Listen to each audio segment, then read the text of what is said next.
Good morning, and welcome to this conference on gender studies and religious subjects, perspectives across the disciplines. I'm happy to welcome you to this co-sponsored conference sponsored by the Women's Studies and Religion program at Harvard Divinity School and the Committee on Degrees in the Studies of Women, Gender, and Sexuality in the Faculty of Arts and Sciences.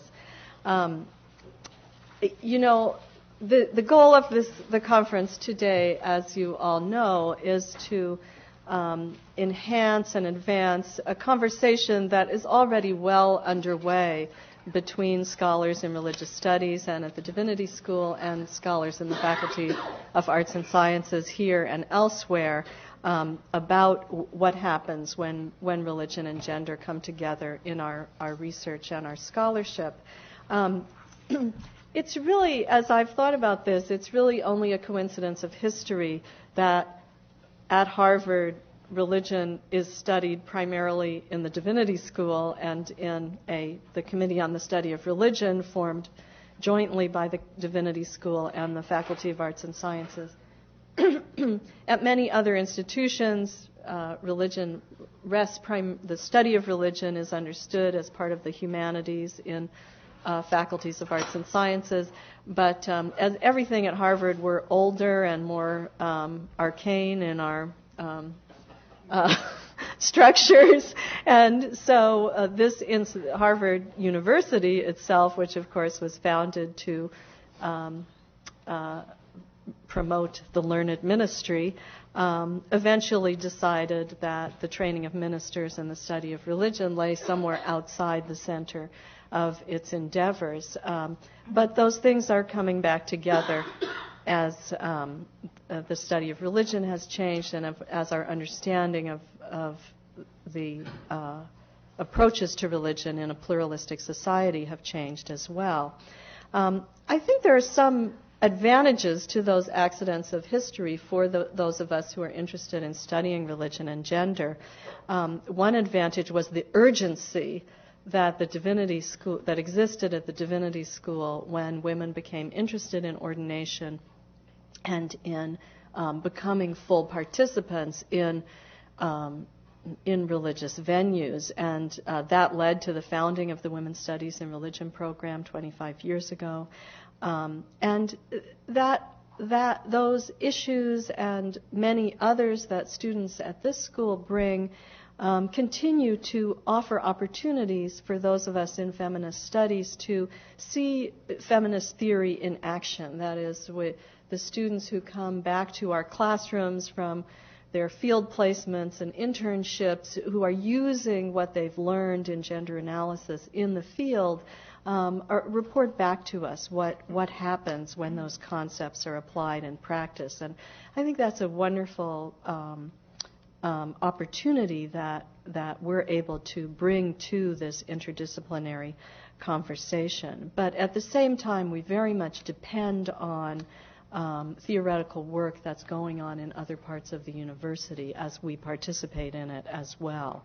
And it's for that reason that we're really thrilled that the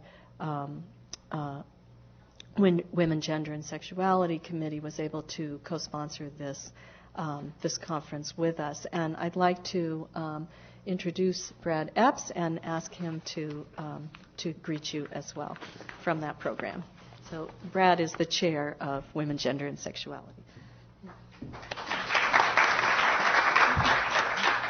Thank you, Anne. I don't have anything prepared except to say that this is a great honor for us and the Committee on Degrees in the Studies of Women, Gender, and Sexuality to work with you here at the Divinity School. Indeed, Harvard is an arcane and sometimes rather strange place. As you certainly know, women's studies programs have departmental status in many universities. We do not have departmental status, but we're 6 people, 4 of whom are divided over 2 departments who work extraordinarily well together. I think this is somewhat anomalous at this university, but therein lies our strength.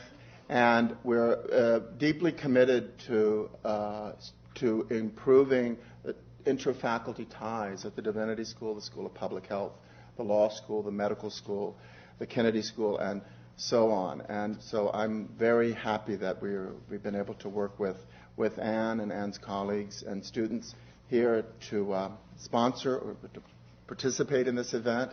And I just want to say that we're a small program in Warren House and the Harvard, right across from the faculty club, but we're going to be moving to Boylston Hall next year, to the basement of Boylston Hall, or as I've been told, the ground floor, or indeed, more euphemistically still, the garden floor.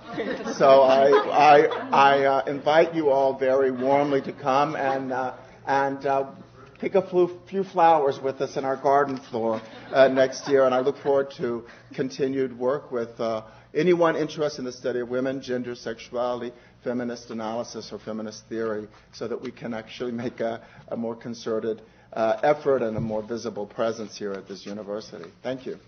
Thank you.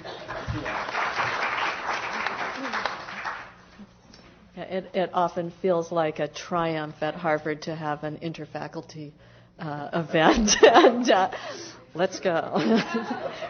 These two marginal programs can do a lot more than sometimes the more established people are able to do. Well, I now would like to introduce our panel, the first panel we have this morning. And I just, before I do that, want to emphasize that this conference is really envisioned as a conversation among scholars across the disciplines, within disciplines. And there are many people here in the audience who could easily have been on the program. There are many of you who I would have liked, time permitting, to have had present on the program today, and others who will be coming throughout the day. So I don't want you to think of yourselves as an audience. I want you to think of yourselves as participants in a conversation we want to engage the work of the scholars who are presenting, but I hope that you also will speak out of your own research and your own theoretical interests in the study of religion and gender as we look at all the case studies that are being brought to us today to help us think about how to advance the discussion of this nexus in a critical way. In addition to Brad, I also want to thank the many colleagues who helped envision and put this program together, as well as those who agreed to be the discussants and to present their work. I had a lot of great assistance in this area. And now I would like to move forward and begin to introduce them. Our first panel is entitled Identity and Difference. And I hope that the cases we're hearing from this group in widely disparate parts of the world and times and places will provide concretes that will allow us to begin to discuss some of these general issues. First, it's my pleasure to introduce Professor Janet Gyatso. Janet is the Hershey Professor of Buddhist Studies here at the Divinity School, and her concentration is on Tibetan and South Asian religious culture. Her books include Apparitions of the Self, The Secret Autobiographies of a Tibetan Visionary, and In the Mirror of Memory, Reflections on Mindfulness and Remembrance in Indian Tibetan Buddhism, as well as a recent volume on women in Tibet. And she's also teaching a course this term on women in Buddhism. Janet has also been the founder of the Women's Studies Forum, a discussion group that is ongoing on religion and gender at the school that in many ways inspired this conference in initiating a really rich and vibrant discussion of these topics. After Janet's talk, we will hear from Professor Carol Duncan.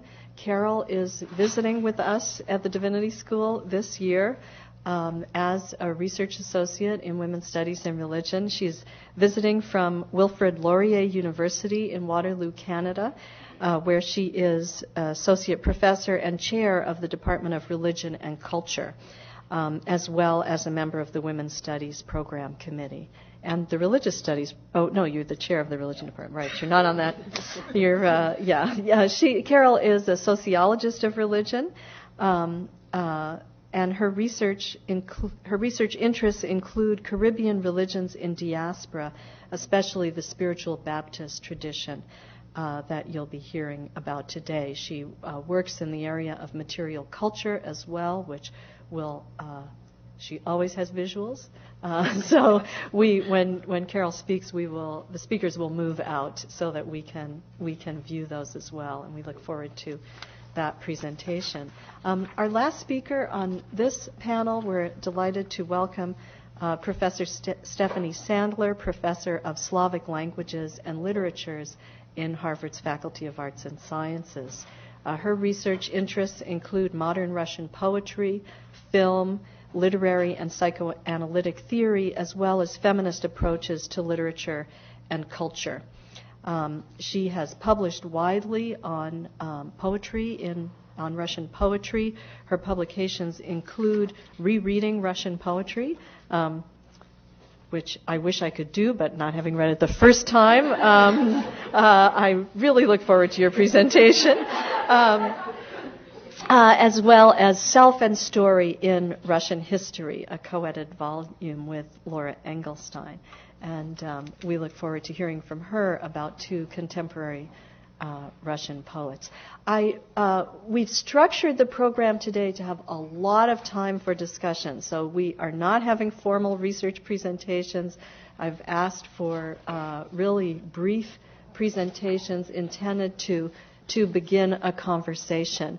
And so we have plenty of time for discussion, and we can have, I think I'd like to have all three presentations before we start a general conversation, but we will have time for a couple of specific questions if there are points of information that you'd like to have clarified before the next speaker begins. So, Janet.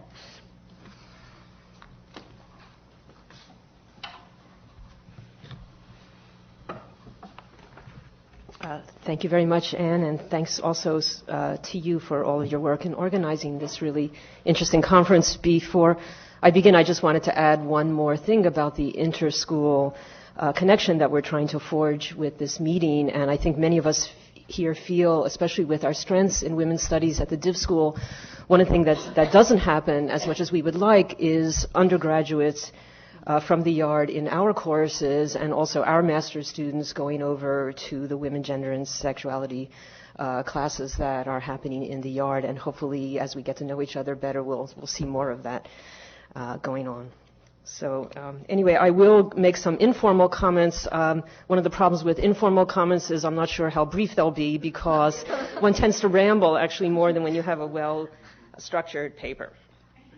But I'll do my best not to take too long. I have understood our charge today to think reflectively and perhaps methodologically about our work in the study of women, gender, and sexuality on the one hand, and in the study of religion on the other hand. And that's what I'm going to try to do in looking a little bit at my own work. One of the problems that I encountered in thinking about how I would present today was a memory of something that strikes me often when I look back at my own work, which is a kind of deep puzzlement about how did I ever come up with that? So when I look at things that I've written, I find it very hard to even remember how I came upon those sources, how I came up with that idea, and a kind of perduring sense, at least for myself, that there's a really funny way in which essays write themselves. And somehow things happen, you bump into ideas, and then they kind of formulate themselves in the process of writing itself. It's something actually that I like very much, but it does become a puzzlement when you see a published kind of work and you say, I wrote that? You know, how did I ever think of that?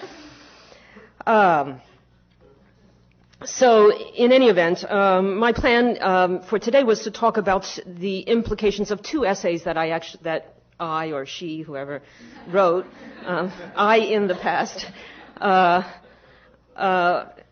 the last couple of years. One of them is an essay on sex-gender constructions in Buddhist monastic discipline. And I am going to be, at least in my comments today, constantly going between those notions of sex and gender because in some ways they're kind of hard to distinguish anymore. But anyway, such constructions in Buddhist monastic discipline. And the second one, kind of a related piece on regulations about celibacy in Buddhist monasticism.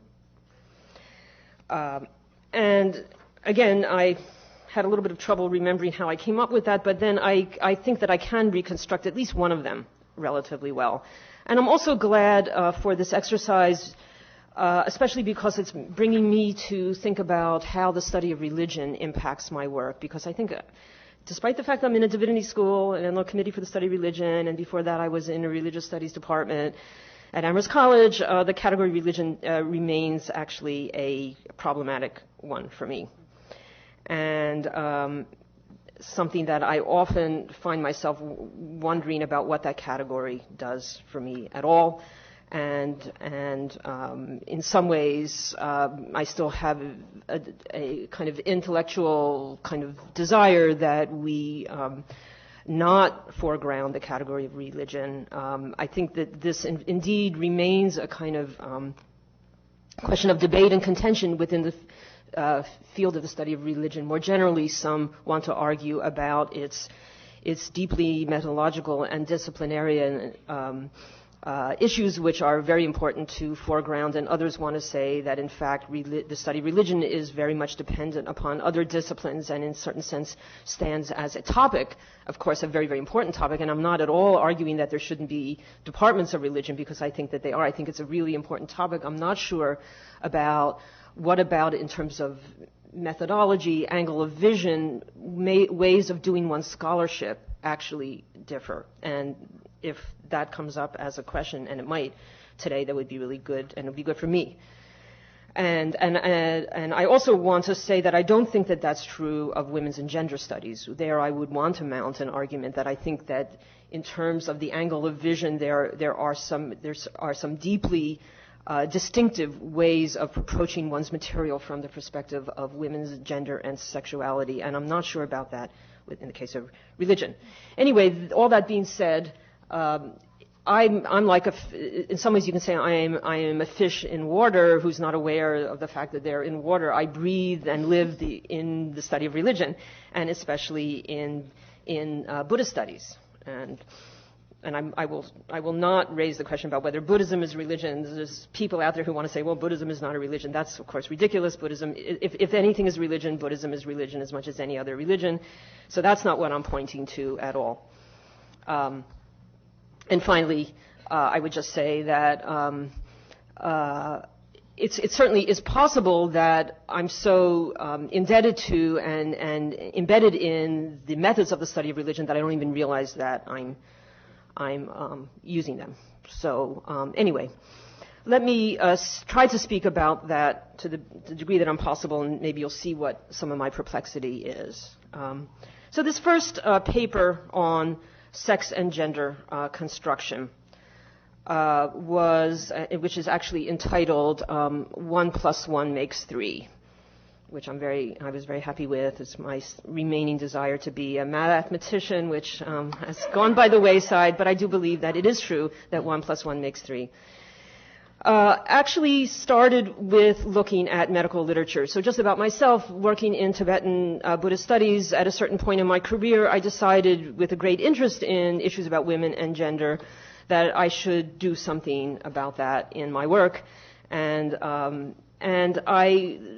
my first impulse in sort of getting into that project, actually really not knowing what I was going to do there, was to kind of heed the call of Judith Butler, who very forcibly and very importantly drew our attention to the importance of questioning the whole category of woman. Don't assume that you know what that word means. And moreover, of course, she even wants to question whether, in fact, we should try to define or establish a stable meaning of that word. And she has a number of important reasons for saying that. I'm not going to go through those now. I'm sure many of you know about that, but at least, and I think it's perfectly obvious, like a no-brainer, when you're going across space and time into a very, very different cultural context, certainly one wants to question what is meant, what are women? And so it occurred to me, well, one of the maybe the first steps in this project would be what is said really specifically about women in medical literature. What is said about women sort of anatomically, if that's what it all comes down to. And it just so happened that I was in a position that for the first time for myself, I started studying Tibetan medical literature. And maybe I'll confess, there was a certain thrill there in getting away from the study of religion for a while, something really interesting about medicine. There is, in fact, a big debate in the study in Tibetan studies whether Tibetan medicine and Tibetan Buddhism are very intricately connected, and is not Tibetan medicine really a kind of animal, a religious animal anyway. I found at least something different there, and a kind of breath of fresh air for myself.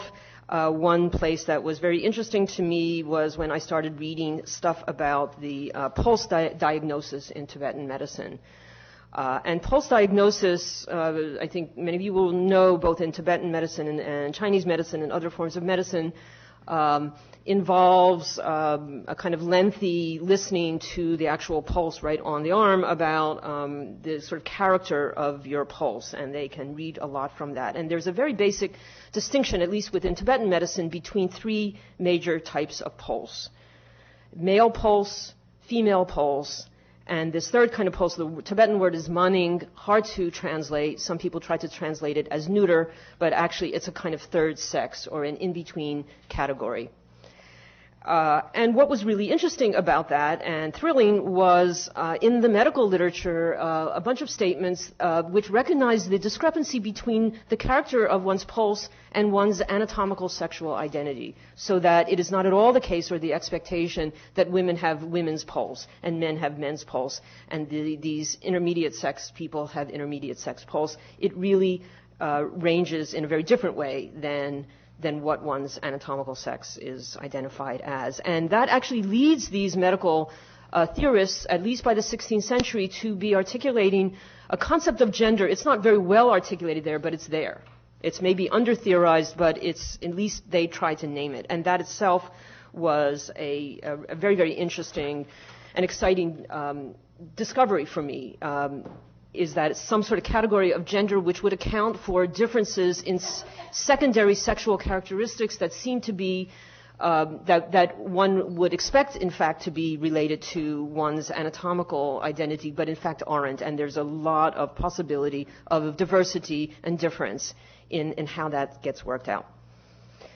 Now, here's an example where I do remember how I backed into the religion issue, because one of the things that I then recognizes that this very term maning and its Sanskrit analog pandaka, in fact, is also a major term which is used in Buddhist monasticism as well.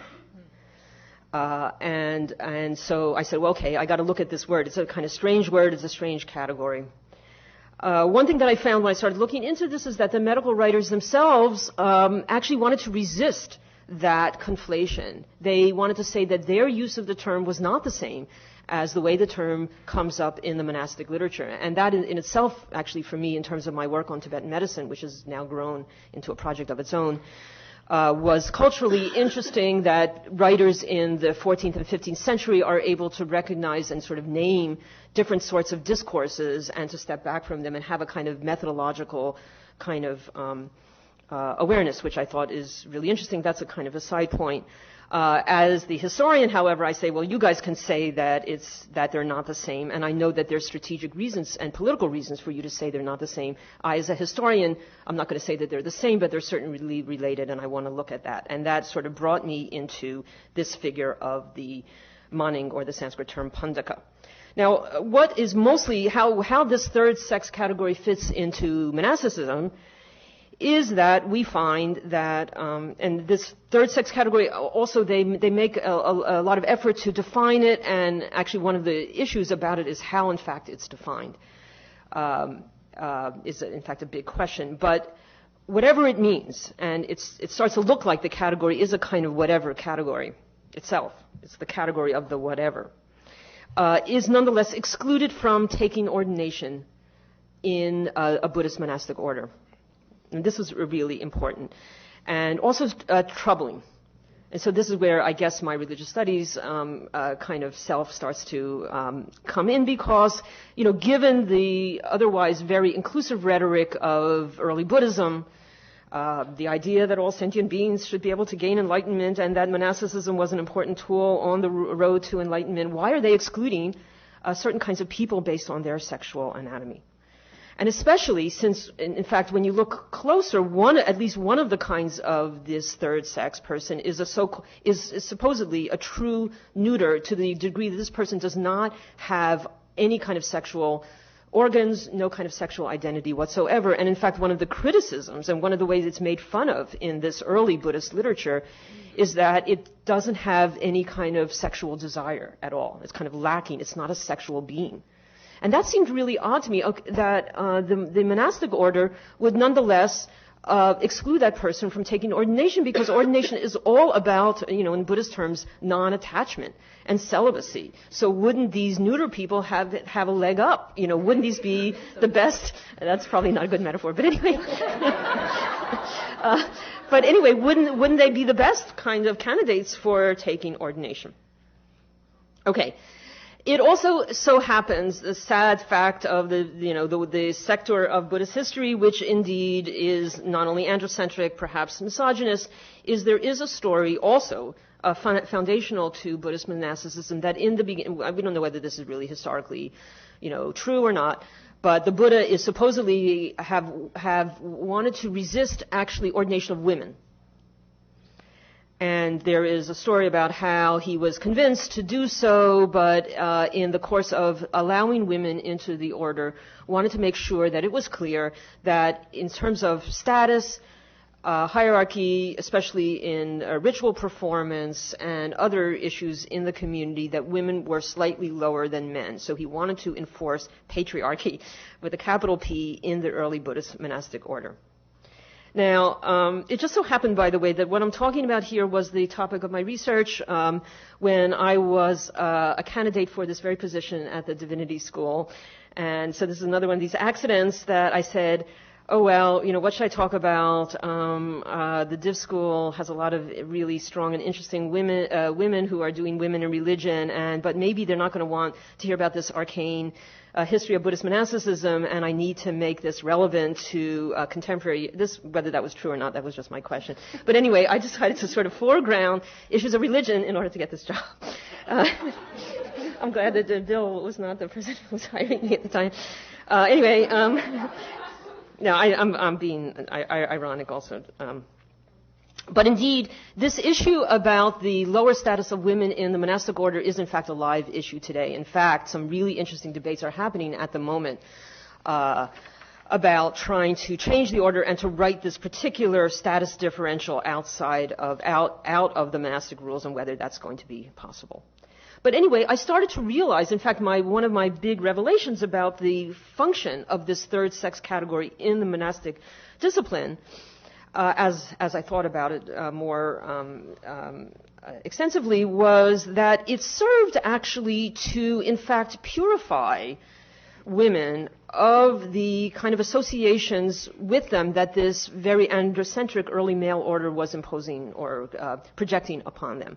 So in many ways, I was also saying that the third sex category actually shares a lot of features with the second sex, that of women, in that its inability to be defined, its kind of changeability, other features of the way the third sex is characterized. I saw that they also were saying that about women, but there was a way in which they were able to, in fact, demonize that third sex in order to sort of normalize and domesticate a second sex, which in fact then could be acceptable to the order.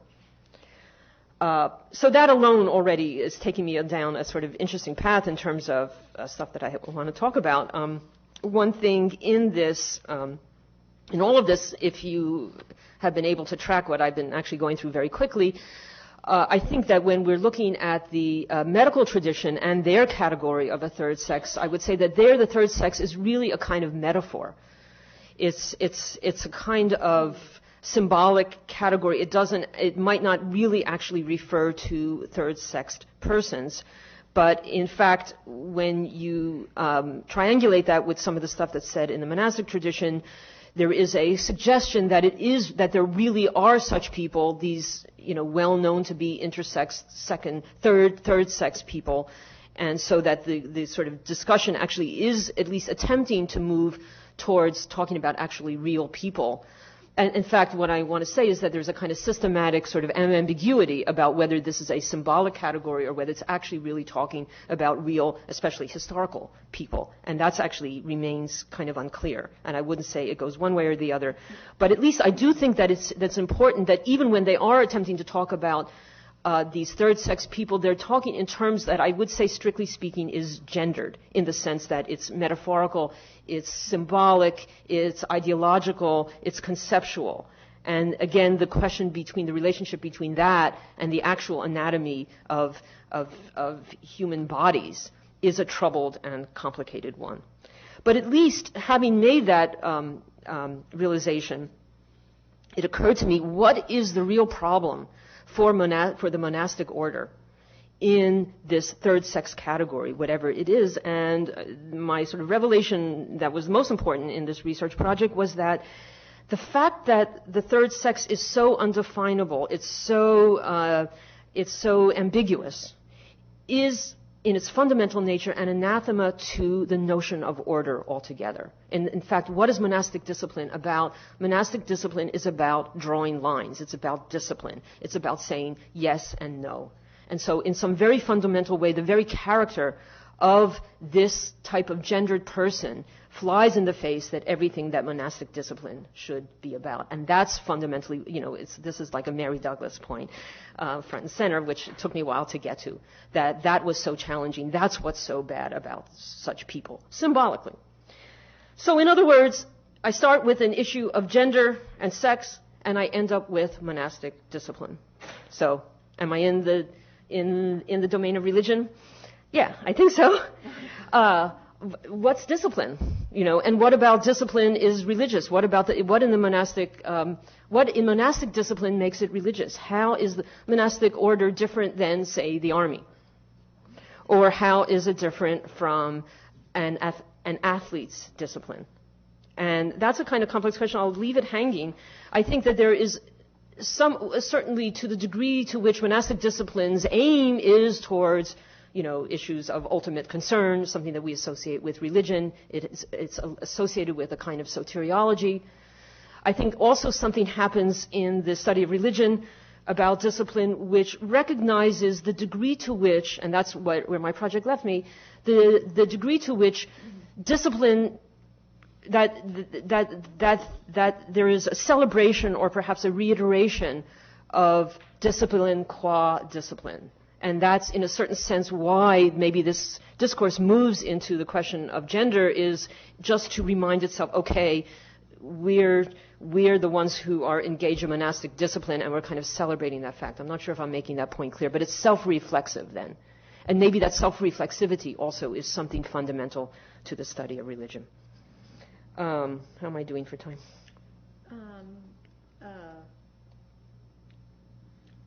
She doesn't know. I have no idea. I was too engaged by your talk. Okay. I think this one, I'm going to go through my second issue. I think it won't take too much longer. Well, just a little bit more. Let me just look at my text here. Yes, as I look at the time, you should be. Okay. Towards your conclusion. All right. Discipline is anxious. Discipline is obsessive. I think I said that.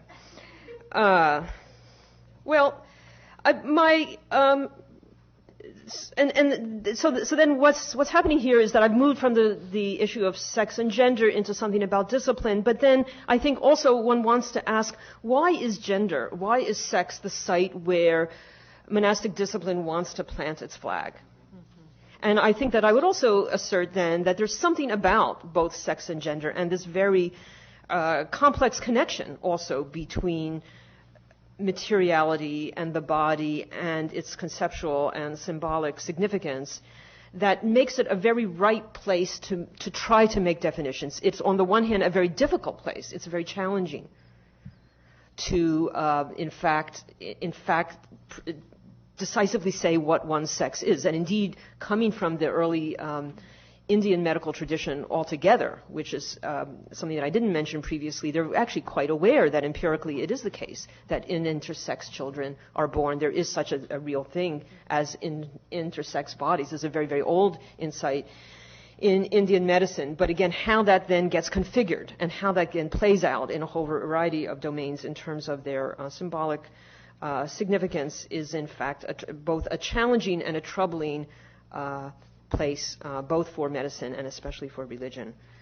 The second article was about celibacy. So not so much about sexual identity, but how to regulate the practice of sex. And what I was looking at there was a set of passages which actually end up defining, again in this kind of almost ridiculously obsessive way, what constitutes an act of sex and what doesn't. And it actually, at the time I was doing that, it was a little bit after the whole Clinton affair, and I was very much reminded of, that wasn't sex, and then what do we mean by sex? The monastic code books are very, very concerned about that and actually very worried about that. And I won't go through that now because I really am out of time. But there again, I found them trying to draw a line in the sand and actually very anxious about that line in the sand. What I found there, however, was that the whole issue of male-female stuff was completely irrelevant. So when you got to sexual act as opposed to sexual identity, there, by the way, there's all kinds of evidence that, for example, homosexual activity is really not an issue. So there's sex with men, there's sex with women, there's sex with the third sex category, there's also sex with animals, any kind of sex, whatever sex, you're not supposed to do it because that's what constitutes being ordained. So at that point, identity falls off the radar screen entirely. It's still a use of sex in a way that nonetheless is trying. It regards sexual practice and also sexual abstinence as both a very challenging but also very ideal place to kind of, in a kind of symbolic order, to demonstrate the fact that I'm able to draw a line in the sand. Anyway, I'll stop there and let the next person talk.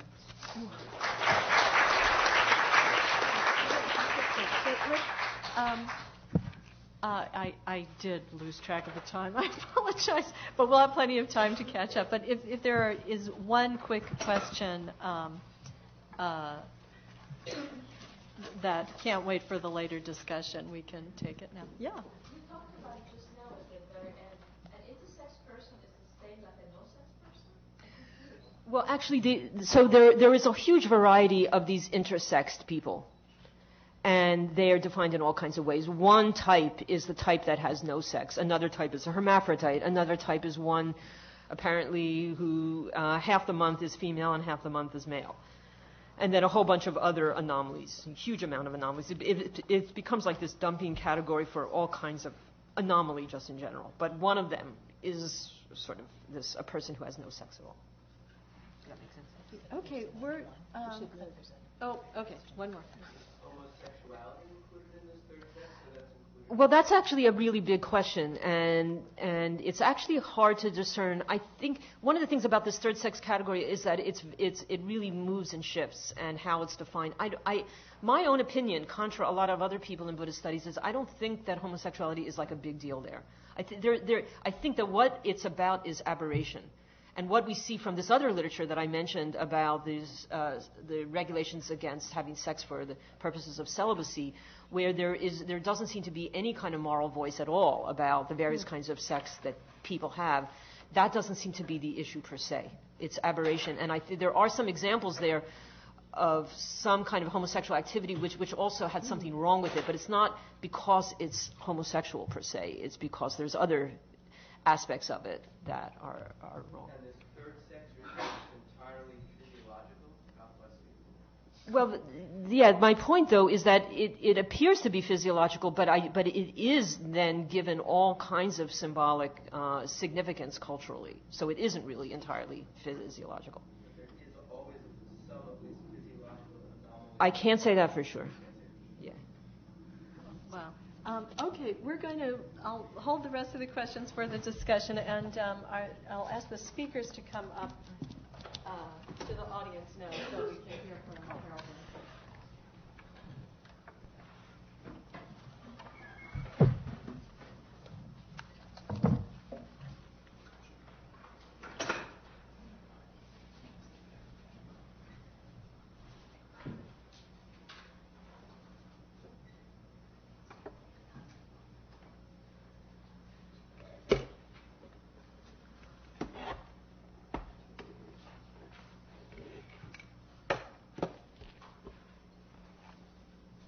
Just take a moment to get set up.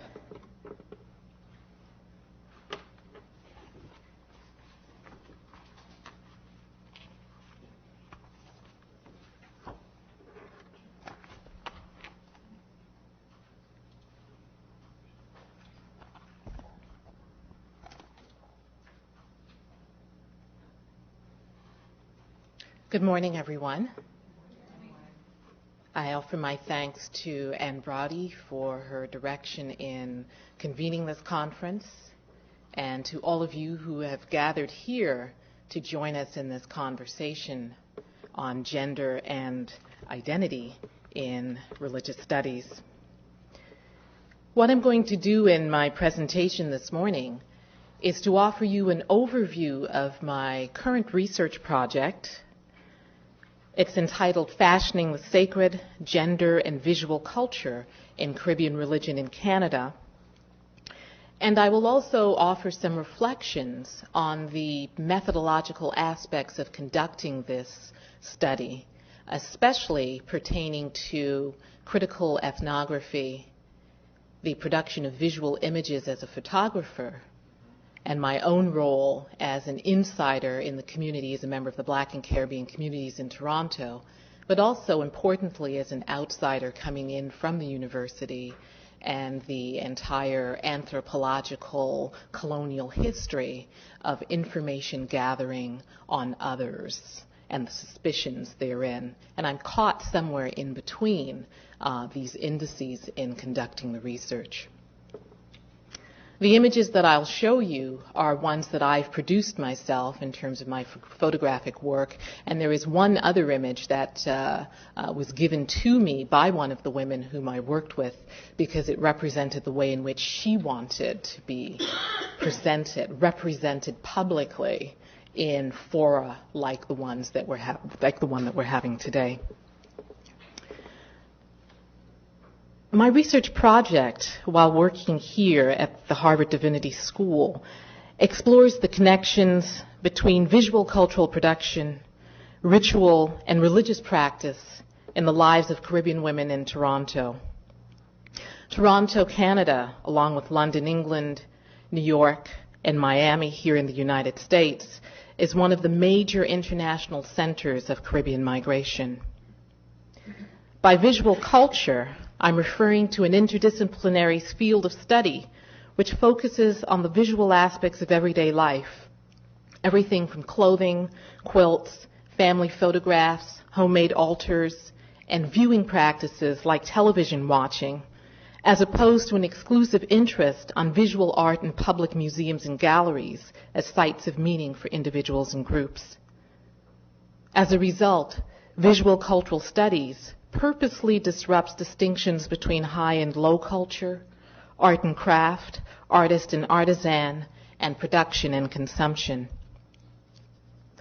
While significant scholarly attention has been devoted to the study of oral traditions in literary and religious studies contexts of Africans and African diasporans, by contrast, the study of visual and material cultures produced by enslaved Africans and their descendants is relatively understudied.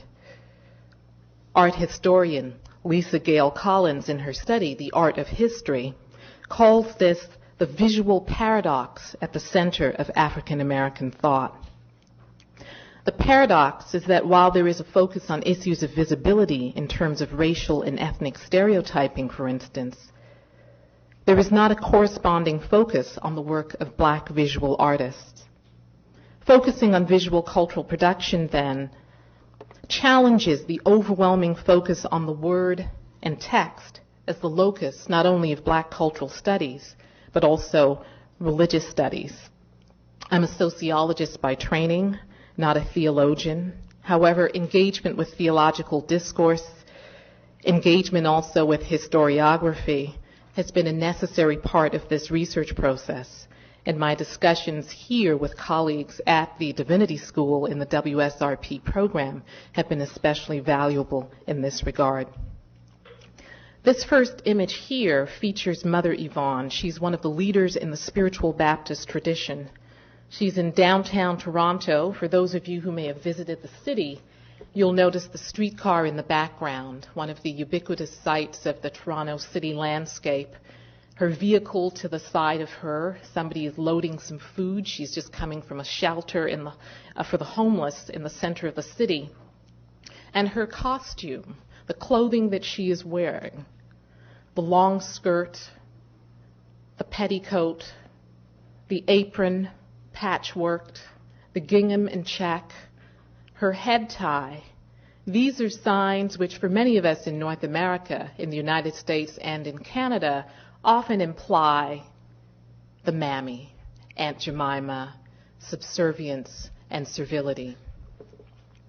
In an African Caribbean context, specifically in the spiritual Baptist religious tradition, however, these particular signs are not signs of servility, but in fact are signs implying maternal power, influence, responsibility, encapsulated in the term being a mother of the church. Initially, in my research on the spiritual Baptist tradition, I focused on the socio and historic development of the tradition from the mid-1970s. It was brought to Toronto by migrants from the islands of St. Vincent and Trinidad and Tobago in the English-speaking Caribbean. Like other religions of the African diaspora in the Americas, such as Santeria in Cuba, Vodou in Haiti, Candomblé in Brazil, this tradition syncretizes the saints of the Roman Catholic Church with the deities of the Yoruba and Orisha religion to represent an African-based, diasporic religion and worldview. Spiritual Baptists, therefore, in a Trinidad and Tobago context, as well as in a diasporan context, can be considered a part of the Orisha religion complex. Many practitioners, however, consider themselves to be primarily Protestant Christians who happen to, and I'm quoting one of the practitioners here, worship in a spiritual way, with an emphasis on rituals of baptism, mourning, seeking, and paying homage to their African ancestors in prayers. Therefore, there's a tension within the tradition between its African and Euro-American Protestant Christian heritage, and it is out of this tension that the contemporary spiritual Baptist tradition has emerged. The religion reflects the Caribbean's multi-ethnic, multiracial, and multi-religious historical and contemporary development, as there are influences also from Islam, Hinduism, Judaism, and Protestant Christian traditions, namely the Anglican and Methodist churches. Banned in Trinidad and Tobago for much of the first half of the 20th century, by 1951, the spiritual Baptist faith was finally allowed to be practiced legally. Historically a religion of the poor and disenfranchised, today its practitioners consider themselves to be international, multi-classed, middle-class, professional-classed persons. So, having provided you with an overview, I want to turn to some of the methodological issues specifically. The study was based primarily using a critical ethnographic approach involving participant observation at church services, participation in other ritual practices, including baptism and community feedings. So I spent many hours cooking, chopping vegetables, conversing also with the women practitioners. I should mention that the vast majority of spiritual Baptists are women, something like 80 to 90% of the congregants, with the 10 to 20% of men, primarily in the upper echelons and leadership roles. No surprise there in terms of what has happened with other Christian denominations. Here is one of the methodological issues. I'm an insider to the community as a member of the Caribbean community in Toronto, but I'm an outsider. I'm not a practitioner myself. I come from the university. I'm welcomed as a daughter, as a sister, as a younger generation, not born in the Caribbean, but raised in Canada person who is coming to seek and find something out about my own particular history. And this is something that's imposed. Oh, yes, you're coming because you're a researcher. No, no, no. You're coming to find out about yourself, really. There is a suspicion on entering the community as a researcher from the institutional basis of the university. The suspicion is one of misrepresentation, theft of knowledge, misuse of ritual expertise, lack of commitment. And these assumptions are based on a larger context of distrust in the colonial Caribbean experience, in which information seeking on African-based religious traditions was often part and parcel of their repression by law and custom. So this colonial legacy of anthropological knowledge gathering, certainly it was something that I felt and I continue to grapple with in my own research. The question then is, what do we do? What kinds of methodologies do we use? Is ethnography still viable? Is participant observation another site of objectification? Is the performance studies approach really more appropriate? In fact, in terms of conducting the research, I've been asked to adhere to the dress code of modesty for women while working in the community, covering my head, wearing long skirts and dresses, and I do so out of respect for the tradition. I've also stepped in front of the camera for other photographers in the church community at times at their request. But putting on the clothing does not mean that I'm putting on an identity or passing, so to speak, as a member. Certainly not for members of the community, not for myself, perhaps for the outside world. I think the larger question there for us as researchers, what are the ways in which we may participate in activities that can be seen as passing, whether it's cultural passing, what are our own commitments in terms of the development of a knowledge base? Are there areas in which some of our research practices may in fact compromise or at least challenge some of our values around knowledge production? I'm going to move to another image.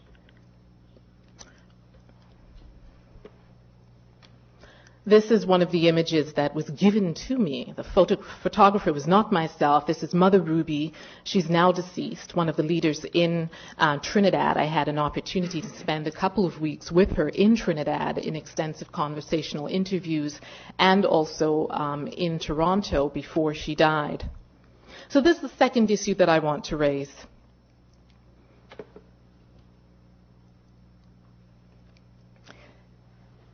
I also had to confront stereotypical images in the taking of the photographs. Patricia Hill Collins, in Black Feminist Thought, talks about the fact that black girls learn how to do housework without becoming mammies. I felt as if I was going through a similar process in the photography for this project. I was confronting the legacy of a more than 160-year-old record of photographic images that position black female bodies either as objects of pseudoscientific study, so the National Geographic aesthetic, the legacy of Mammy represented not only on the pancake box, but in the American cinematic tradition, and of course the third iconic image, the hypersexual vixen. I was also concerned about language and representation and wished to avoid rendering the women's stories and their voices in a way that was folkloric in the representation of Creole in print. There's a long tradition of Creole language as a language of humor and not as a language of critique. However, I was able to draw on the Creole. I'm an insider as a native speaker of Creole myself. And the Creole term traversal, meaning someone who is able to travel across different spiritual boundaries, who's able to exist simultaneously and inhabit different identities simultaneously. This particular term, traversal, serves as the basis of theorizing about identity in the tradition. So this is one example of confronting stereotypical imagery, visually in terms of photography, but also confronting stereotyping in terms of the use of language, and Creole language not only as humor, but Creole language actively being used as a language of critique and theorizing. And we can, in discussion, I can go through the photograph with you and talk a bit more about some of the symbols and representation. This is me confronting my own image as photographer. You can see my head tie. I had just come back from one of the church's prayers and had experienced in public being stared at, having others outside of the community photograph not just myself but the other members of the group, and I turned the camera on myself in the mirror. And I wanted to see what were others seeing. So it's a photograph that it's a self-portrait. It's called You Watching Me, Watching You. It's trying to understand somehow how what I see also is representative of the women themselves, inhabiting a black female body, inhabiting a Caribbean cultural space, but also trying to represent it in a way that is not a process of self-objectification as well. Third point, focusing on Canada, on Toronto, on the spiritual Baptist tradition as the locus of authentic black religious and cultural identity formation disrupts the focus on the continental United States. And I think this is very important. African-Canadian literary critic George Eliot Clarke, in his study Odyssey's Home, cautions against what he calls the development of African-Canadian African-Americanism. That is to say, the production of scholarship about people of African descent in a Canadian context that is written against and through African-American defined historical and contemporary experiences. And therefore what happens is a rendering of the experiences and the people and the bodies themselves as a kind of hyper-real object of fetish for the scholar. So it's quite serious, and it might seem as if Clarke is sort of stepping out on a limb, or does he have a bone to pick, or is this an African-Canadian version of the famous Canadian inferiority complex in relationship to the United States. But I think his point is really quite well taken, because in a world in which a lot of these images have circulated about African Americans, particularly coming out of the Hollywood cinematic culture and the junk of popular culture, the material junk of cookie jars and banks and toys. I've seen these ephemera literally all over the world, from Japan to Belgium. They are everywhere. I think that the caution is well taken. How do we position ourselves? How does our particularity, I'm speaking about a Canadian and Toronto experience, but I think the critique or the point can be made for others who are conducting research about the African diaspora elsewhere as well. And last, I'll move to my final image here. I took this image at the same prayers, actually earlier that same day. This is at a lake in the outskirts of Toronto at a park. And I was taken with, in terms of the photographic subject, her own self-assuredness and self-possessedness and her movement. In many ways, her white dress, her head tie, once again, it signals those particular points of identification with the Aunt Jemima Mammy stereotype. One of the things I've always been taken with the depictions of Mammy is how static the body is, how rigid. It doesn't move. It's forever frozen in time. I think an image like this completely counters and shatters that notion of a mammified body because a black woman is wearing a head tie in a white dress. Let me conclude by saying this. The project's significance for women's studies in religion is that it focuses on the ways in which women members of a Caribbean religious tradition construct meaning in their everyday life practices of dress. And in so doing, they subvert the very categories of meaning which have historically devalued them, namely, the associations and signs of black motherhood with what I call processes of mammification, being rendered docile, silent, subservient, and unquestioning by the signs of the head tie and the apron.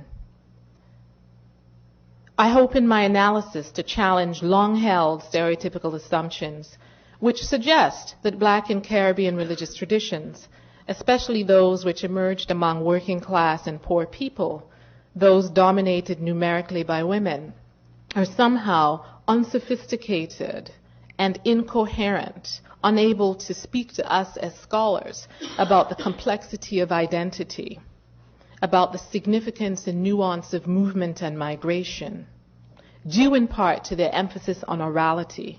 Many of us are trained in texts. I have no exception there for me.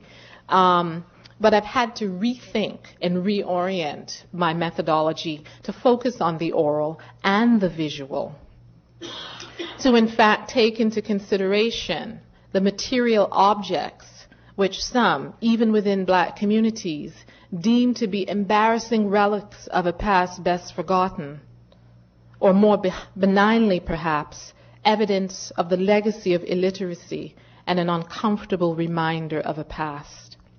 Instead, my research has aimed to show the sophistication and complexity of ways of being and understanding stitched in cloth.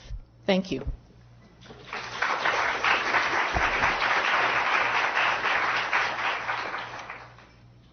I think we have some time. Yeah? Yeah.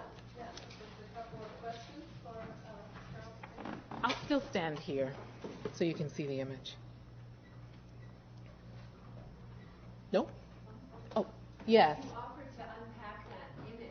Okay. That would be wonderful. Okay. Our image has disappeared. I need to get back in. Sure.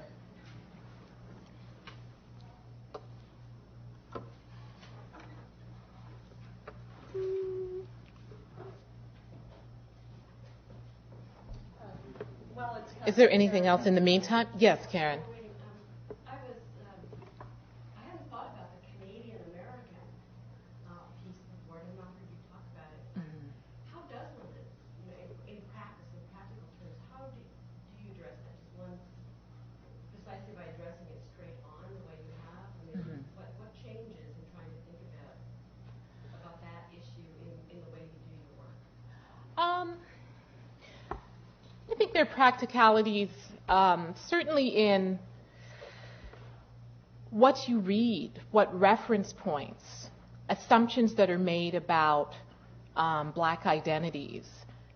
Just having an awareness that the literature that's been produced about black religious experience does not necessarily reflect, even here in a continental United States context, it's not going to reflect everything that's happened. So there's still a need for particularity if you're doing the kind of research I do with live people talking to you and you're right there. In a Canadian context, I think it always means being very aware, if you're using some of those categories, that, hey, wait a minute, maybe the, assumptions that are being made are not exactly the way that people think about them.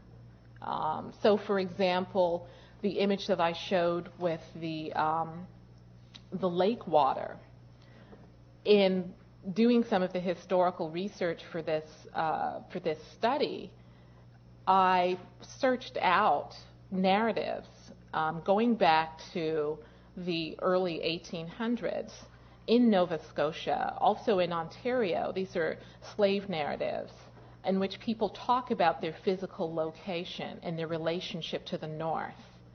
And so often, for example, in terms of just images of Canada, because it goes the other way around too. You have images of Canada or historiography of Canada in which black experiences are written out. And so what you have is no blacks in Canada, or all of the black people are in the United States. Will the real black people please stand up? And so you have this kind of production of authentic black experiences being American and everything else being compared to it. So that for me was very important in seeing the ways in which black people had actually inserted themselves into the landscape, that the coldness of the water is referenced in terms of baptism in Nova Scotia. Spiritual Baptists today in Toronto talk about the chilliness of the water. The ocean Orisha Yamaya. Well, Toronto is central Canada. It's a long way to the Atlantic or the Pacific. And so people then use that landscape. That lake becomes symbolically the Atlantic Ocean. So I think those kinds of things are important. That's how particular it gets for me. Okay, are we back to the image? It's yet? Oh. Do we have another question? Yes. I have a question about language, about the presence of Creole in Toronto or Canada. Generally, is there a back and forth movement? If you could say a little bit more about the language. Okay, language oral use of language. Yes, in a word. Is there a back and forth movement? Yes, there is. I think if you notice, even with the way that I'm speaking with you today, there are many persons like myself who have, fairly mainstream Toronto, central Canadian accents, which are not that different from Northeastern Americans. We pass really well here.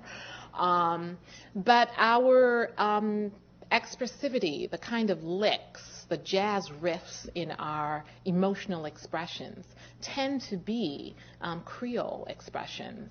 And we can slip very easily into different levels of Creole. There's Creole that's more anglicized. And then there's Creole that's so deep that it really sounds like it has absolutely nothing to do with English, or for French-based Creoles, like it has absolutely nothing to do with French either.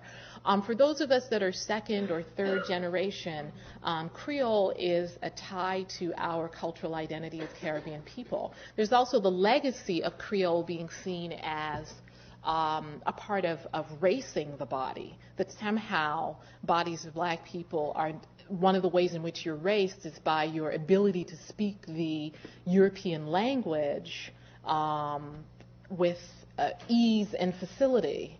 And so approximations of whiteness being associated with language use and facility. So there is this idea somehow that Creole it's not really a language. It's kind of like a bad English or a really bad French or something like that. But my colleagues in sociolinguistics and have done really wonderful work in fact tracing the development of Creole and its legitimacy as a language which really comes out of a diasporan experience and the meeting of Africans, with Europeans and indigenous peoples in the Americas under conditions of colonialism and enslavement.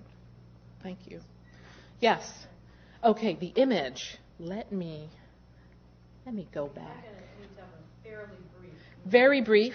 Let me stick with the colors. The blue and white, for example. In this particular tradition, blue and white is syncretized with or is representative of Saint Michael. And Saint Michael, as God's warrior, is syncretized with the Yoruba and Orisha Ogun. So we know, and this particular church, in fact, was called Saint Michael's, and Mother Ruby considered herself to be someone who worked with, was a daughter of Ogun, a daughter of Saint Michael. And so her blue and white dress, the altar of her church also in blue and white, signifies and tells us that about her. Standing at either side of her, we have male and female leader in the church who, by virtue of their use of the shepherd crooks, we know that they're leaders in the church and are probably holding the office of shepherd or shepherdess. So I'm gonna leave it there. We can see the scales in the back, which are also representative of Saint Michael in this tradition in terms of God's warrior, retributive justice, bringing balance and order to the world. So I'll leave it there. Thank you so much for your interest, and I look forward to further discussion.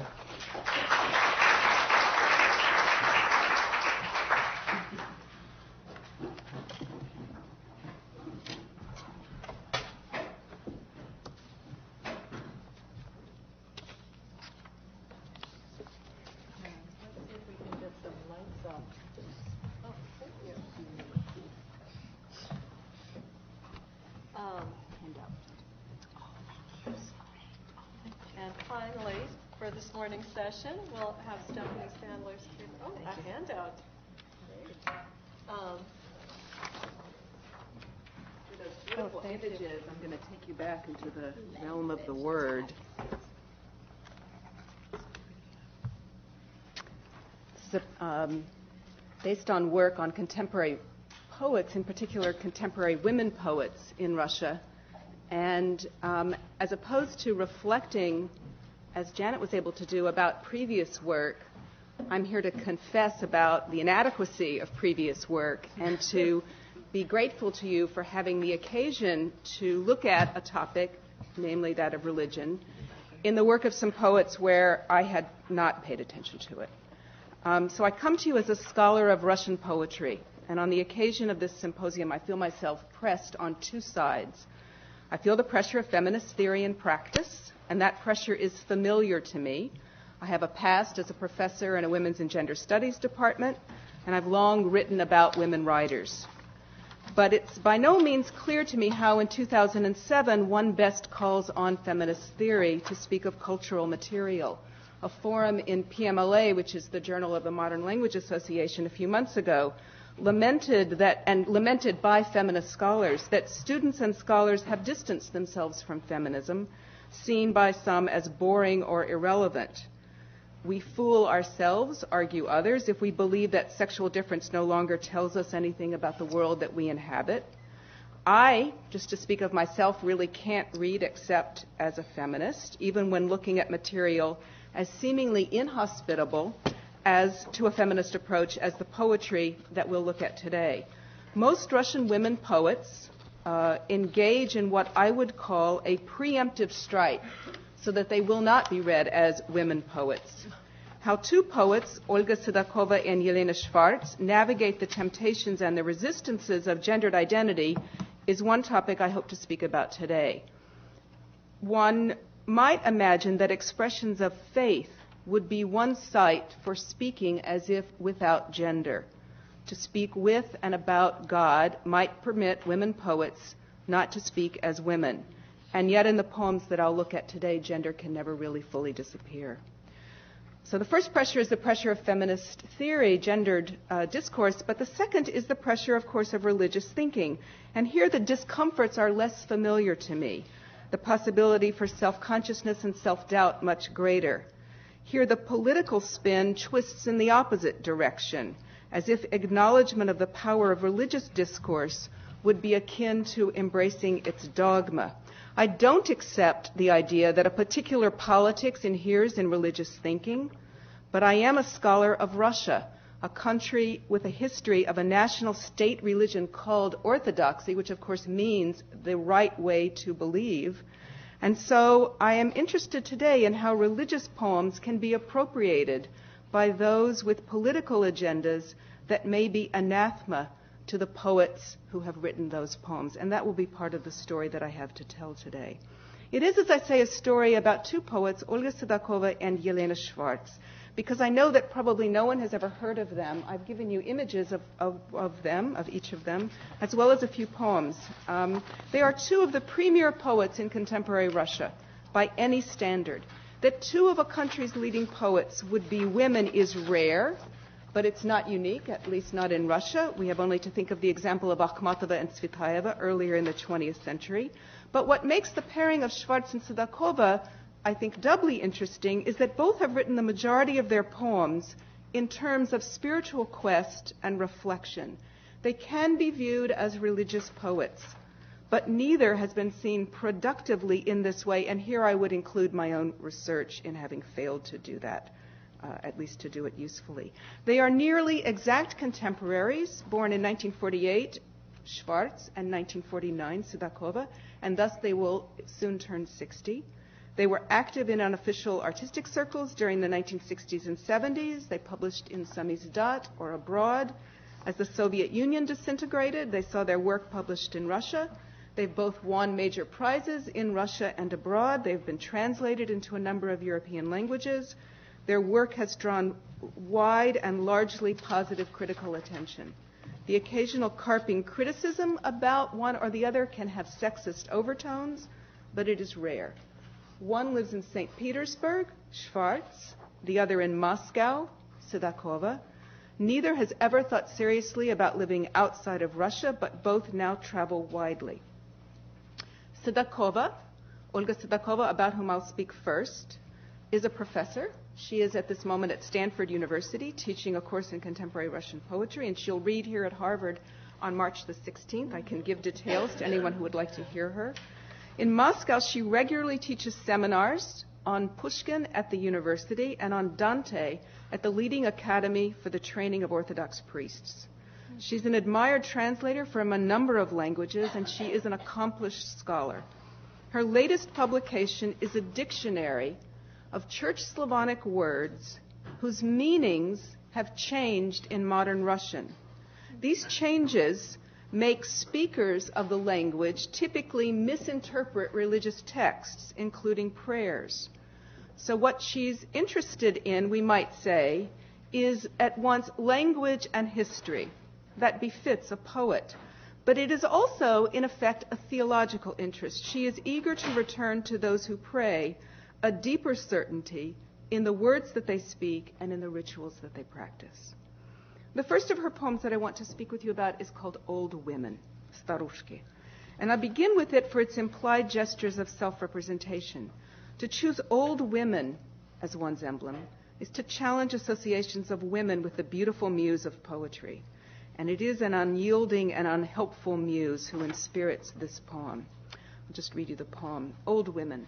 As patient as an old artist, I love to look long and hard at the faces of devout and evil old women, their mortal lips and the immortal strength that pressed their lips together.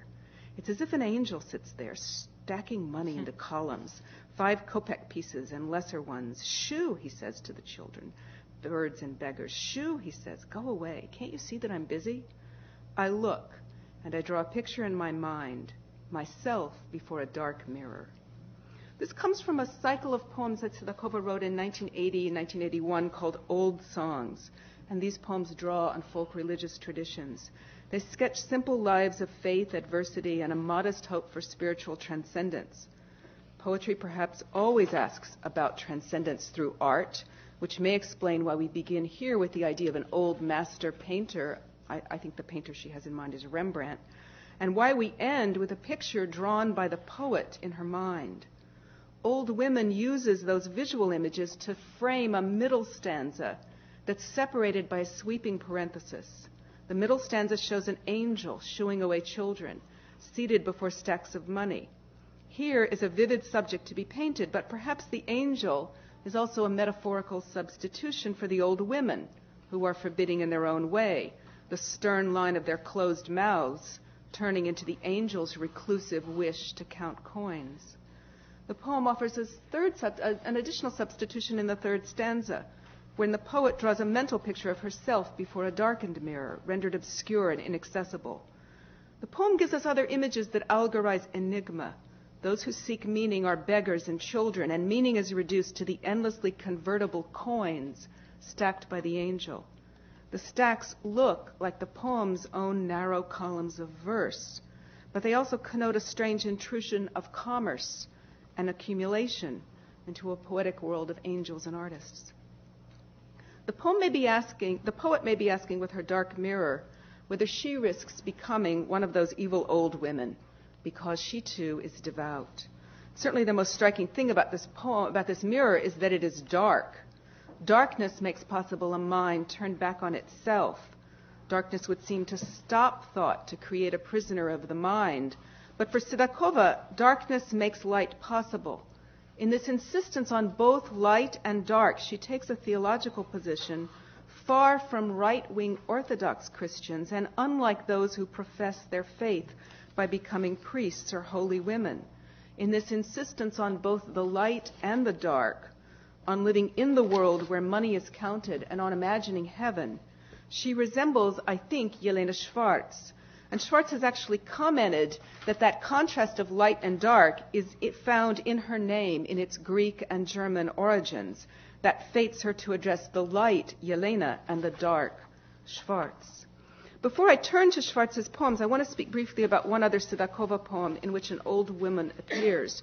because it names the fallen world in directly religious terms. The poem is recent, from 2000, called The Rain.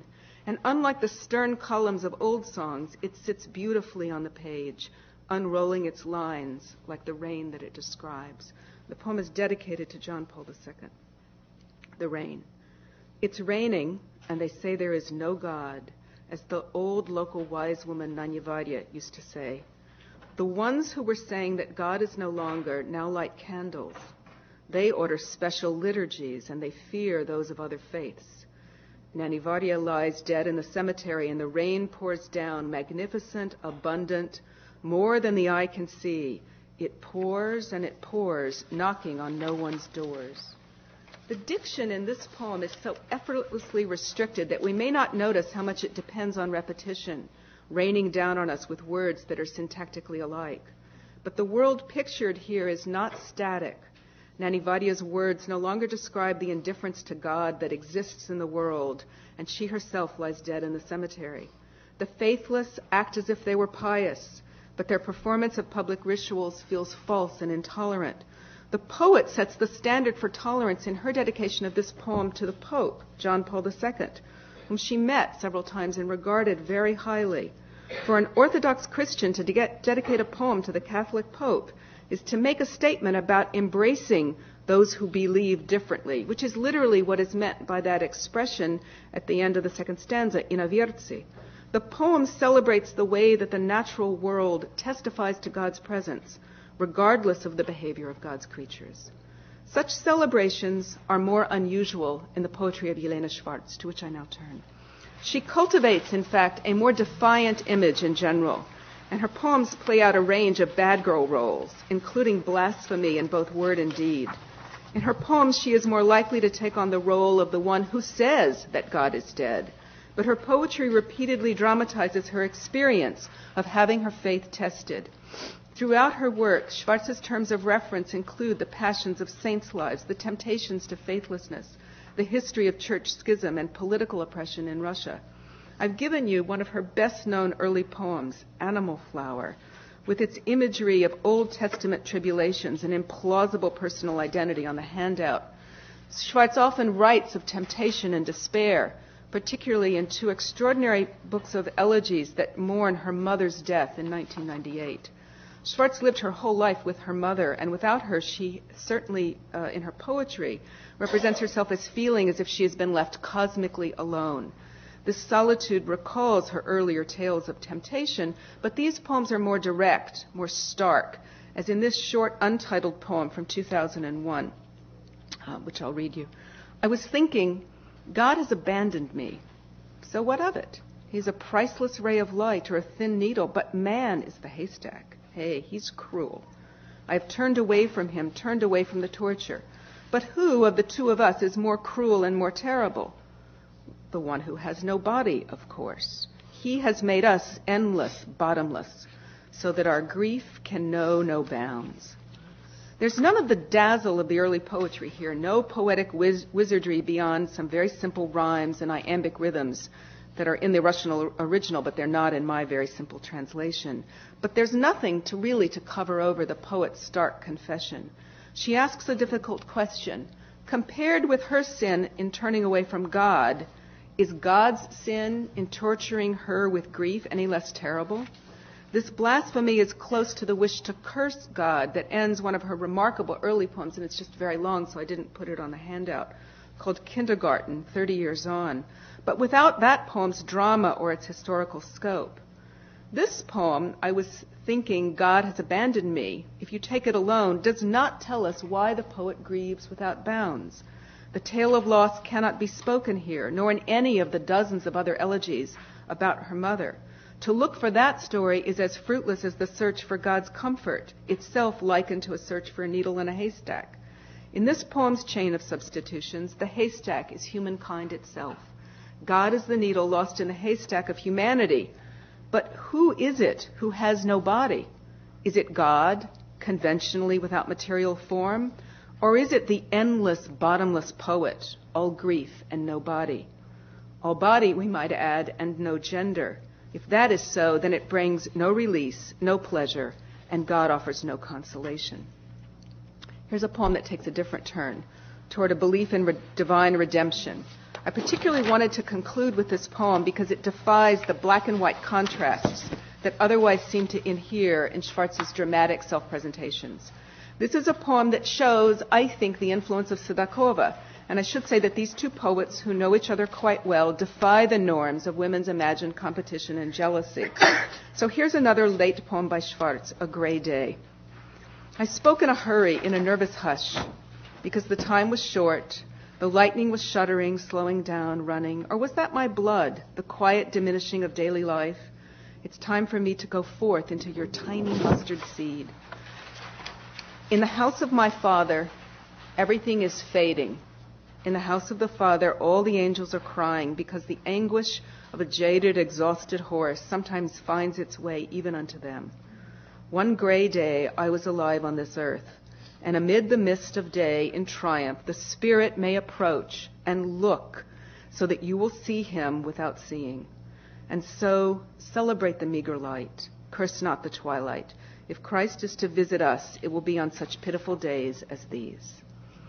The poet who speaks of her own going forth contemplates an encounter with the angels, with the Spirit who approaches, and she knows not whether she hears the noises of the outside natural world or the pounding of her own blood. This is the ambivalence we'd expect from a poet willing to curse God as having abandoned her. But in this poem, she doesn't feel bereft. Instead, she asks what it means to live in the house of the Father, but not in order to fantasize an overwhelming paternal presence in which her femininity is diminished. Indeed, God is compared to the tiniest mustard seed. It's a beautiful simile, and it reminds me of the image of the lentil in which the whole world is contained, which is from an early poem of Sedakova's. Those are biblical images, reminders that God can inhabit small and insignificant places. Smallness of a different kind, however, also characterizes the poet's world. She describes her era as a time of pitiful days, and in this she reminds me of Sedakova's gesture in naming the hypocrisy of those newly come to religious practice. They see in the particular world they now inhabit, where Russia is seeking to establish itself on the ruins of Soviet rule, as fraught with great challenges and still greater temptations. I'd actually hoped today to spend my time talking about the saints that these women write about. They turn to the use of saints as a means for self-representation. But I'm out of time. I won't do that. I've instead given you two samples of this poetry. One of Sedakova's poems about Saint Alexei. That's the saint that she's actually written 3 poems about. And one of Schwartz's poems from her remarkable Lavinia cycle. This is a cycle of 96 poems in which she imagines a woman, Lavinia, who goes into a monastic order where she's beset by demons. I've given you one of my favorites from that cycle called From the Anthill. And here Schwartz imagines a violently transformative religious practice where the fall into religious ecstasy is also a fall into writing. I would end by asking what these poems might teach us about integrating the approaches of feminist theory, gender studies, and religion with the study of poetry. Obviously, certainly, poetry offers nothing to a project that's focused purely on activism. This kind of poetry aims not to change the social structures of the world, but to comment on those structures. And if anything, if it seeks to change anything, it hopes to change the inner lives of those few who read poems. To that small audience, the poems insist on timeless values and on the worthiness of all subjects to speak on matters eternal, if not holy. Those topics are not reserved only for the lips of priests, and they are certainly not reserved only for the lips of men. Thank you.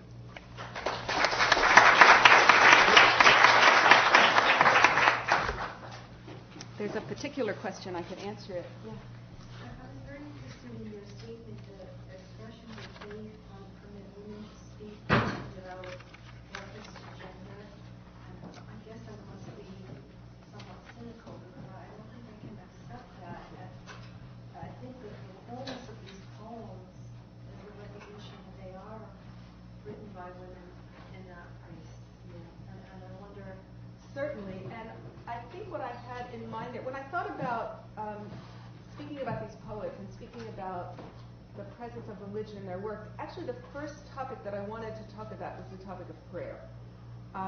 In part, I was thinking comparatively because of the presence of a number of poems which are called prayers in the work of Jory Graham. And so I was very interested in thinking about why poets might come to that as a rhetorical form, and it seemed to me that there was there the fantasy that if you wrote the poems as prayers, you would be skirting around the way that gendered norms are written into ritual practice as we have it. So you're hearing a kind of ghost, a remnant of a different topic. I would certainly agree with you. And indeed, I guess, again, speaking for myself, language itself is usually gendered. Russian as a language, all the nouns are gendered. So even in these poems, which seem not to refer to the gender, there's the use of grammatical gender. It's always intriguing the way that, though one plays with that, one resists its rules. I think your notion that there may be an escape from gender in art is really, alluring. I think it does all come down to the gendered body from which the prayer arises. Sure. Fascinating material. To me, what is most instructive is to realize why there might be a wish or a fantasy that one could escape, and then how the material also always pushes against that. We're always interested in the doubleness of Oh no, I guess I'm just playing with my hand or something. Yes. Sorry. I enjoyed your presentation very much, all three presentations very much. I just wondered if you would comment on the place of religion or theories of religion or just religion as a subject in poetry studies or literary studies more broadly. I was just thinking, I teach in the religion department of Princeton, where, in the English department, there is one or two people that we know of who are interested in religion, and we have a lot of correspondence with them. We share some graduate students. I mean, it's interesting, but my sense is always that religion is not one of those topics, especially for people doing contemporary work on contemporary literary thought. I think you're right. So, I think you're right. I kind of backed into this interest because these texts have happily pushed me in that direction. I'm lucky that the material is kind of speaking to me in a way that the scholarship might not. And so I started as we're all trained as scholars, right? What do? You start trying to do research, collect a bibliography, and it isn't quite significant that a lot of the most interesting scholarship that I found is 20 and 30 years old. It's work that was being done, say, in the 70s and 80s. That's not to say there isn't the possibility for vibrant work now, but I think you're right. That's not at the forefront of what's going on in the study of poetry. Are there reasons you would speculate on for why that's the case? If it was once a bigger topic than it is now, I mean, why this sort of... Well, if we look at the kind of public persona of poets in the world, it is a secular presence, and it doesn't necessarily invite the exploration often of religious topics. But we're very lucky as speakers of English. There are powerful exceptions to that among English language poets. I mentioned Jory Graham, who's one example. There's a really wonderful poet named Jeffrey Hill, who was at BU for a number of years, another great example of a poet who's thinking about poetic practice is really informed by religious material. So again, I think the material could push us in that direction. And I think it's potentially a very productive area. Let's have general discussion. Yeah. First, an observation. I think there's one place in literary studies where religion is in the fore, and that is in African American and Caribbean studies, because religion becomes a mode of identification, of different identification. And so I think you find it very often, even at the MLA, in African American, African, and Caribbean literature, which allows me to go back, if I could, and tie a question with Professor Duncan, whose all the papers, at least that I heard here, were wonderful. But I'm interested in a kind of meta-awareness that I see in your presentation, both in the iconography, your self-portrait, which is wonderful, you looking at you being looked at, and in the questions you ask about methodology. What is the appropriate methodology for this performance or ethnography? So that there is a way in which that observation that the women spiritual Baptists make about, well, yes, you say you're here to do research, but you're here about yourself, has a particular kind of resonance, it seems, that you're about all of these things. I guess that's what our research does. So that you are performing when you dress what they perform. So I'd like for you to sort of maybe expand on that wonderful liminal space and what, it's not the traditional space we talk about for research, but it seems to me a wonderfully productive space for a different kind of intellectual process. And could you meditate a little aloud for us? Sure. Thank you very much for the question. In fact, those who are here from the WSRP seminar know that I am precisely very much concerned about that liminal space. And at our last seminar, in fact, presented some work in which I was trying to work through that, both in terms of understanding it within the tradition itself. I mentioned the term traversal, and also understanding it as a way of doing this research, a methodology for understanding notions of identity and community formation, which in fact exist at these various boundaries.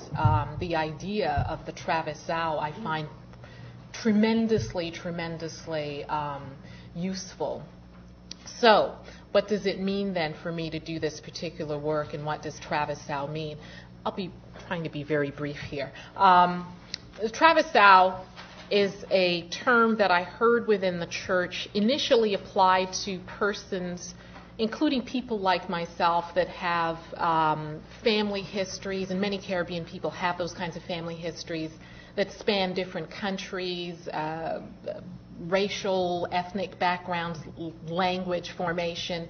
This idea that somehow values the ability to inhabit different spaces simultaneously. Instead of seeing it as a cultural mishmash, instead of seeing the religious tradition as being produced, and this is the colonial historical version. If we look at the Shouters Prohibition Ordinance in Trinidad and Tobago in 1917, what we have written through that over and over again is these people don't know what they're doing. You know, it's a mishmash. We're saving them from themselves. It's disorderly. What you have within the tradition itself, and that I find particularly useful, is valuing inventiveness. Every spiritual Baptist service I've been to has been completely different.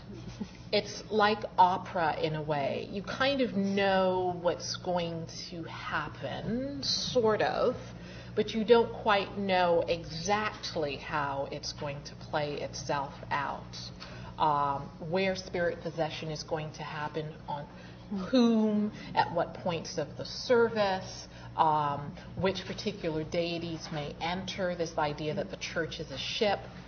What does that mean for myself as a scholar? I think it means profoundly what it's meant is becoming a better listener, being open to understanding how people themselves understand their own subjectivity and how that may change given their life circumstances. Being trained in social sciences, and especially as a sociologist, a lot of my training has been about categorization, about recognizing various factors that would allow me to make it generalizable. I mean, these are all the sort of methodological issues that we were trained to watch out. Is it generalizable?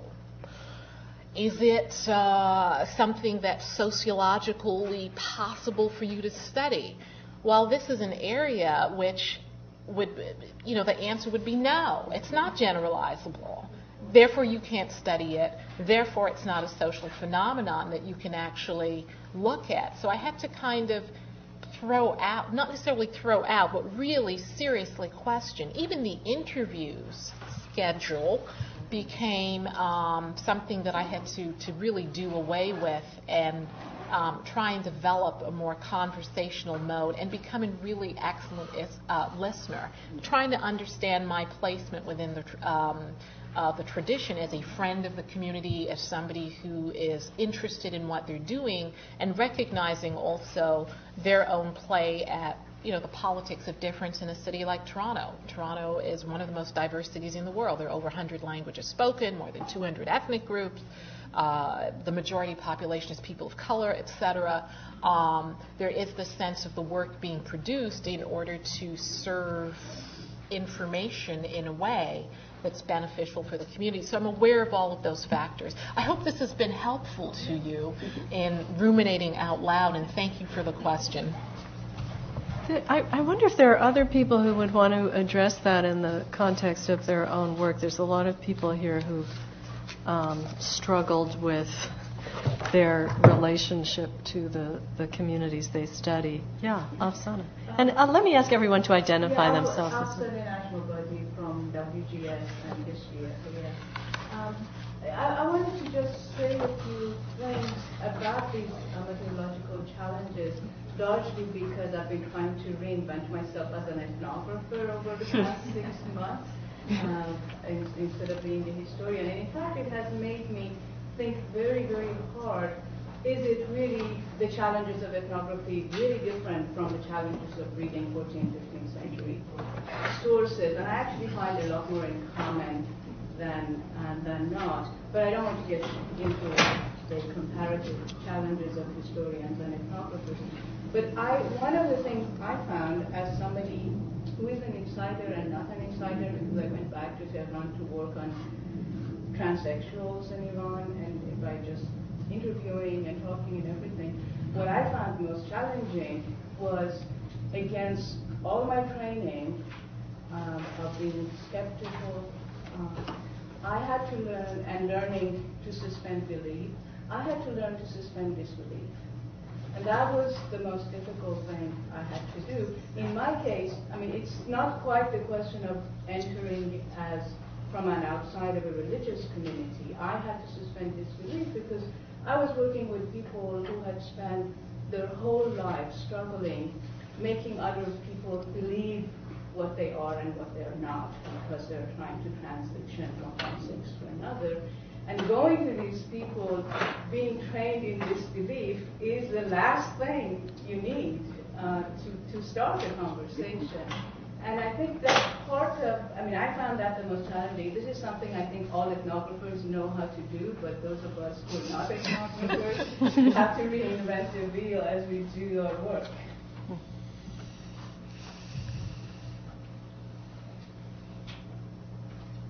Yeah, Fred. I had a question, but this is already asked one. I can ask another. You can ask anything you want. It's actually building on Stephanie's comment about gender language and Russian language, which I don't know. I do know quite a few other languages, all Western European. And the question is for Janet, and it has to do with the interplay of gender and number. French 101, Spanish 101, gender number 1 and 2 plus. There's a singular in the plural, which is 2 plus.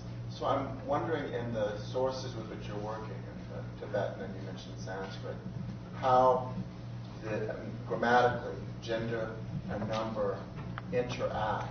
I think that when you're with one of the students here, Julie Reagan, and Julie and I had a fabulous conversation a couple of years ago about one-sex systems, two-sex systems, three-sex systems, multiple sex systems, and Foster Sterling, 5-sex systems. And we were fascinated by the zero, the neutral, the neuter, the no-sex system, I suppose. And so I'm wondering if you could talk to us a bit about those aspects in your own work and with the Tibetan sources.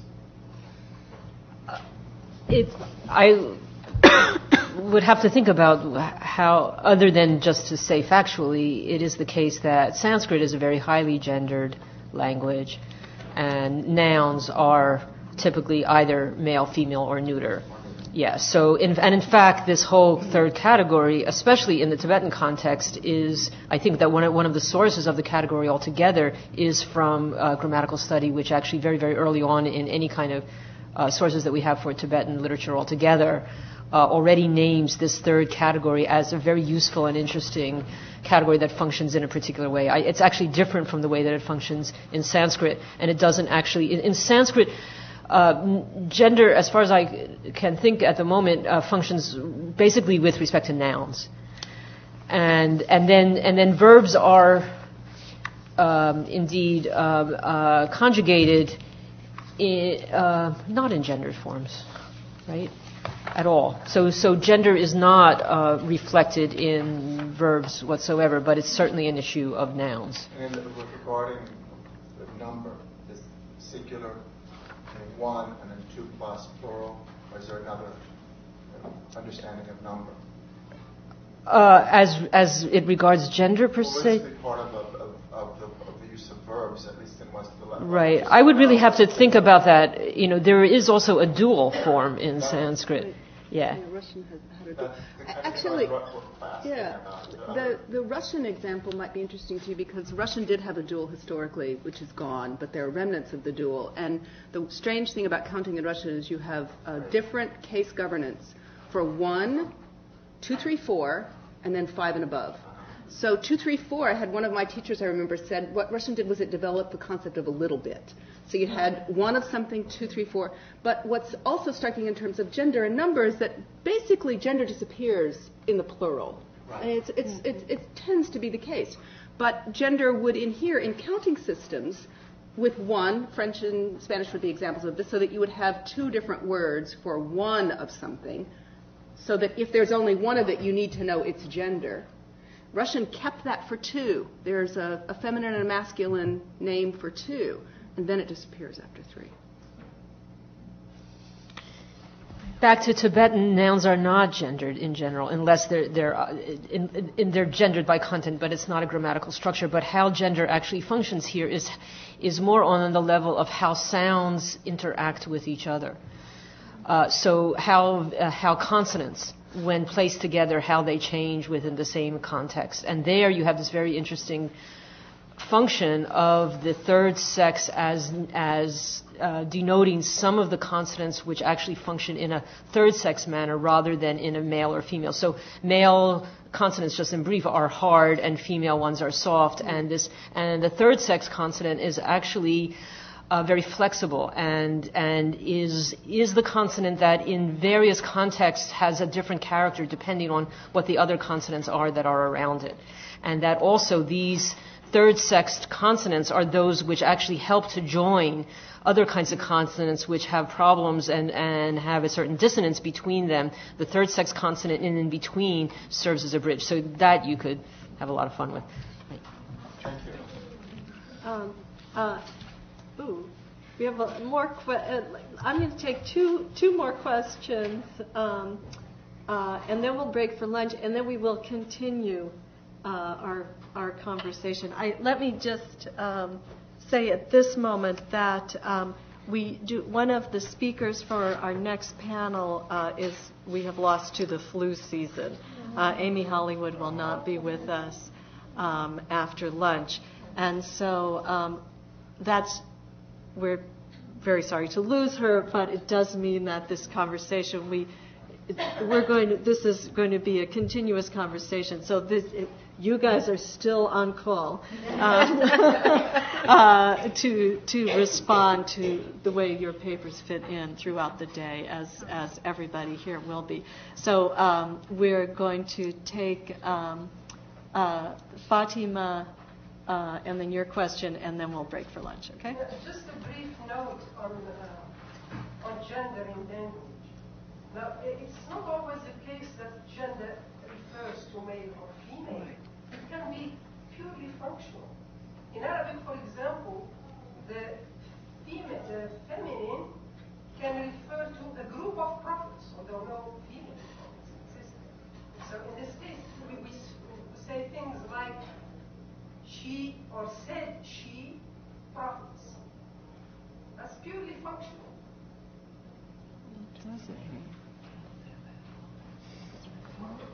Yeah. Terence Gill, PhD student in religion. I have a question actually for Professor Duncan. I myself share a Creole Catholic background. I'm curious in your study if you consider depictions of black male sexuality within the Creole community and contributing to the role or the problem of identification. That's something you consider in your own work. In? Interesting.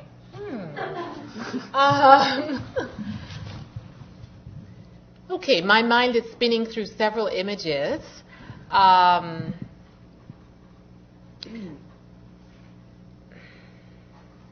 Thinking about it, especially in terms of the images that I have come across in a United States context, yes, Mammy has a male counterpart.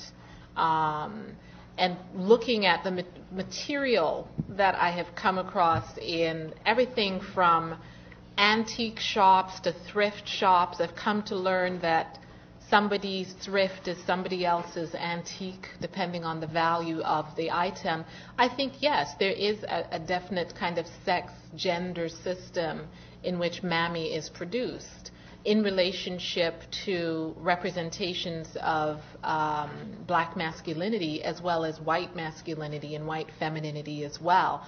It's always a kind of underscored element of the Mammy stereotype. So I would absolutely agree with you there. For purposes of my work, in terms of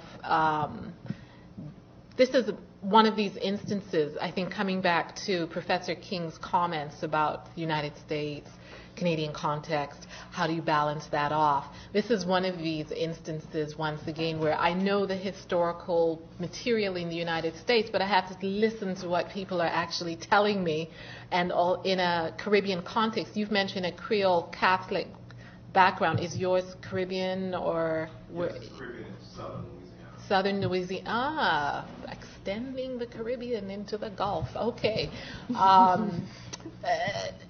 Once again, in that context, the image not having that devaluation, I'm thinking of some of the images I've seen in Puerto Rico, for example, in terms of bomba and plena, the dancing there with women in long skirts and petticoats. I really wish Maria Cristina Vlasidis was here. She's one of our MDiv candidates who has worked on this. But you have counterparts that are not necessarily conforming to images of servility, but the clothing might be the same. It's white clothing. It's even the positioning of the figures. Often when we see the Aunt Jemima, Mammy, Uncle Mo's figures, they're facing outwards, they're static. Once again, I call them sort of some of the junk, really, of material culture of the 20th century.